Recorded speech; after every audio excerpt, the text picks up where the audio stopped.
테슬라가 3분기 역대 최대 매출을 기록하고도 순이익이 37% 줄며 시간 외 주가가 하락했습니다. 구글이 연구 중인 양자 컴퓨터 윌로우가 슈퍼컴퓨터보다 13,000배 빠르다고 발표했습니다. 파이낸셜 타임스가 오클로에 대해 아직 가동되지 않은 핵 스타트업이라며 밸류 부담을 지적하자 오클로 주가가 급락했습니다. 출근길 뉴스프레소입니다. 현지 시간 22일 뉴욕 증시 3대 지수가 일제히 하락했습니다. 트럼프 행정부가 중국에 대한 소프트웨어 수출 제한을 검토 중이란 보도가 나오며 무역 불안이 커진 영향, 변동성이 확대되며 기술주와 금, 가산자산 등이 일제히 약세를 보였습니다. 나스닥 지수 0.93%, S&P 500 지수 0.53% 밀렸습니다. 로이터에 따르면 미국은 미국의 소프트웨어가 포함되거나 이를 활용해 제작된 제품에 대한 대중 수출을 제한하는 방안을 검토 중입니다. 여기에는 노트북과 항공기 엔진, 항공기 부품 등 매우 광범위한 수출품들이 해당됩니다. 중국의 히토류 제재에 대한 보복하던데요. 실제 시행 여부는 불분명한 상황이나 중국에 대한 압박 수위를 한층 높이려는 기류가 존재한다는 점만큼은 분명히 보여줍니다. 한편 미 정부의 셧다운은 오늘로 22일째를 맞았습니다. 역대 두 번째로 긴 셧다운이 됐는데요. 길어지면 길어질수록 연준의 입장은 난처해집니다. 당장 이번 주 24일 CPI는 받아들게 되겠지만 그 외의 핵심 경제 지표들 없이 금리를 결정해야 되는 상황. 엎친 데 덮친 격으로 그나마 참고할 수 있었던 민간 데이터에 대한 접근권까지 잃은 것으로 확인됐는데요. 노동시장 데이터를 매주 제공하는 민간 업체인 ADP가 연준으로의 데이터 제공을 중단한 겁니다. 파월 의장이 데이터 복원을 요청했으나 아직까지 성사되지 않았습니다. 그런 한편 CPI 발표를 앞두고 미국 내에선 육류 가격을 둘러싼 논란이 일고 있습니다. 올 들어 미국에서는 공급 부족으로 인해 쇠고기 가격이 연간 기준 약 14% 가까이 급등했는데 가뭄과 가축 축소, 생산 비용 증가 등이 복합 작용한 결과 이에 트럼프 대통령은 아르헨티나산 쇠고기 수입을 늘림으로써 가격을 잡겠다는 의지를 밝혔습니다. 다만 미국 가축협회는 이것이 미국 내 가축 산업을 위협한다며 강경하게 반발하고 있는 겁니다. 트럼프 대통령이 직접 수입 확대를 주장할 정도면 쇠고기 가격의 급등 현상이 심상치 않다는 건데 이에 이번 주 발표될 CPI 리포트 속 식료품 가격의 변동, 또 그로 인한 인플레이션 영향에 대한 주목도가 높아지고 있습니다. 장 마감 후 발표된 테슬라의 실적, 세액 공제 혜택 종료 효과에 매출은 12% 급증한 281억 달러를 기록하며 양호했습니다. 그럼에도 인공지능 및 R&D 비용 증가로 순이익이 37%나 급감, EPS는 예상치 54달러를 밑돈 50센트만을 기록했죠. 요약하자면 차량은 50만 대 가까이, 그러니까 사상 최대치 수준으로 많이 팔았지만 가격을 할인해 판매했고 또 자동차 이외의 프로젝트 운영비가 50%나 급증하면서 이익은 급감한 겁니다. 부문별로는 에너지 저장 사업의 매출이 44% 늘어나는 등 견조한 성장을 이어가긴 했는데요. 주가는 이익에 대한 실망에 반응하며 시간의 거래에서 3%대 급락 중에 있습니다. 간밤 미국 증시 하락을 촉발한 또 하나의 주된 요인은 버블 논란의 확산. 실질적인 매출이나 이익 개선 없이 오로지 성장 기대감이라는 모멘텀만으로 폭등하며 밸류에이션 부담이 꾸준히 제기되어온 테마주들에 대한 불안감이 확산한 겁니다. 파이낸셜 타임스는 특히 오클로를 저격하며 매출도 없고 원자로 운영 인허가도 없으며 구속력 있는 전력 공급 계약도 부재한 가운데 올 들어 주가는 500% 가까이 폭등하며 기업 가치가 200억 달러로 평가받고 있다 지적했습니다. CNBC의 짐 크레이머 또한 비이성적인 폭등이라며 투기적 움직임에 대한 강력한 경고를 내놨죠. 오클로의 주가는 14% 가까이 급락했고 여타 원자력 우라늄 관련주들 뿐만 아니라 우주 개발, 드론, 비행택시 등 주요 테마주들의 매물 출회를 촉발했습니다. 또 팔란티어와 같이 매출은 잘 내고 있지만 고밸류 논란이 끌리지 않는 종목에 대한 투심까지 짓눌렸죠. 적자 기술주들을 모아놓은 ARKK ETF는 3%대 하락했습니다. 전일 크리스토퍼 월러 연준 이사는 연준이 지불 계좌라는 새로운 형태의 계좌 도입을 검토 중이라고 말했습니다.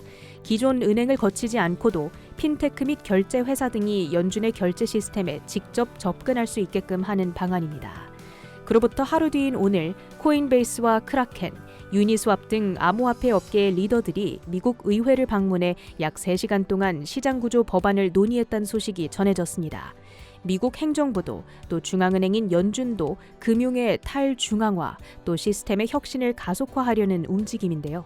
이러한 제도권의 움직임 속 수혜를 볼 기업들에 주목해볼 필요도 있어 보입니다. 구글이 자체 개발한 양자칩 윌로우를 이용해 기존 최고 성능 슈퍼컴퓨터 대비 13,000배 빠른 속도로 알고리즘을 구동하는 데 성공했습니다. 향후 5년 내 양자 컴퓨팅 상용화로 이어질 수 있는 돌파구란 설명인데요. 이에 아이온큐와 리게티 등 스타트업들의 주가가 급락했습니다. 주요 헤드라인도 살펴보시죠. 어닝콜을 마친 테슬라, 어닝콜 중 5% 가까이 하락한 주가는 여전히 시간외에서 3%대 낙폭을 유지하고 있습니다. 앞서 테슬라 실적의 전반적인 내용은 체린 앵커가 상세히 전해주었는데요. 왜 테슬라는 시간외에서 추가 하락하고 있는지 이번엔 어닝콜 주요 내용 살펴보겠습니다. 사람들은 테슬라를 한 회사 내 12개의 스타트업으로 생각해야 한다. 일론 머스크 CEO는 어닝콜에서 이렇게 말했습니다. 앞으로 테슬라가 그려나갈 미래에 집중해달라는 호소였죠.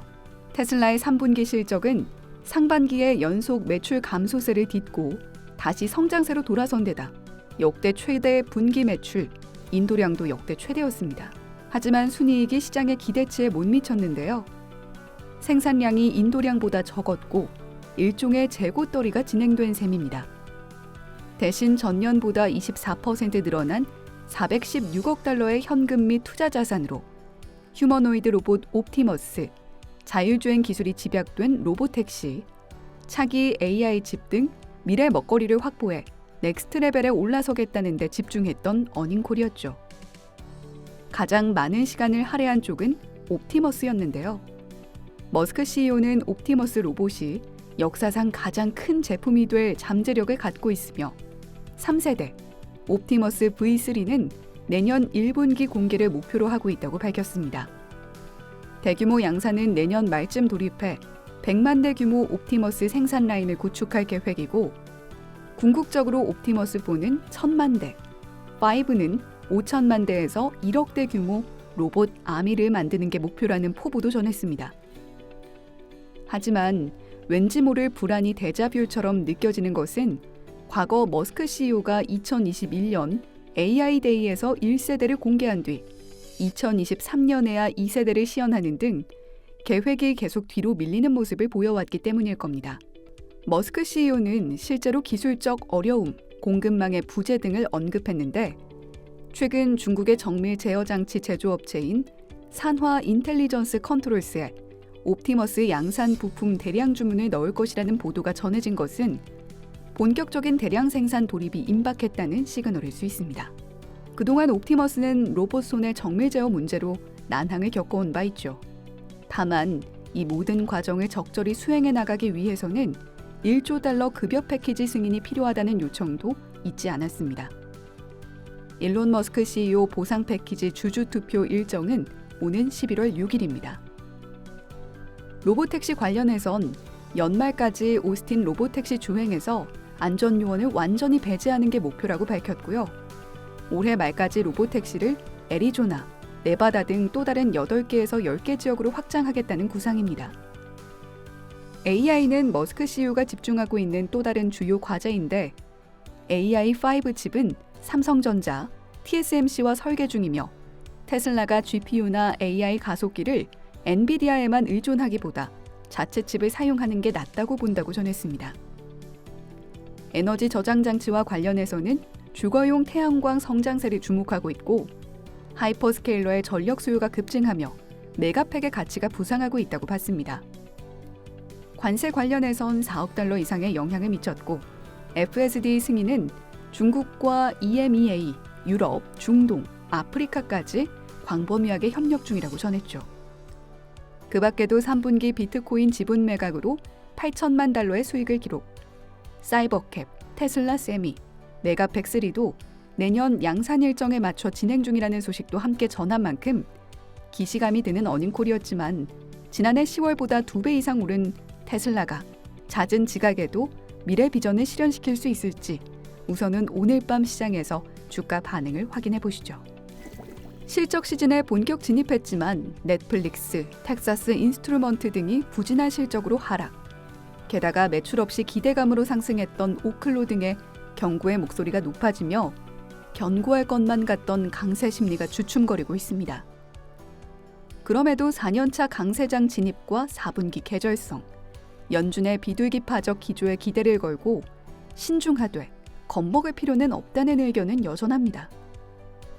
전일 에드 야데니의 유가 하락으로 인한 물가 안정이 주식시장 추가 강세로 이어질 거란 전망에 이어 펀드스들의 톱니는 연말 7,000포인트 도달을 전망하고 있고요. 맥쿼리, 파이퍼 샌들러 등도 이러한 의견에 결을 같이 하고 있습니다. 특히 간밤의 주가 하락에도 불구하고 S&P 500은 50일 이동평균선 위에서 움직이고 있습니다.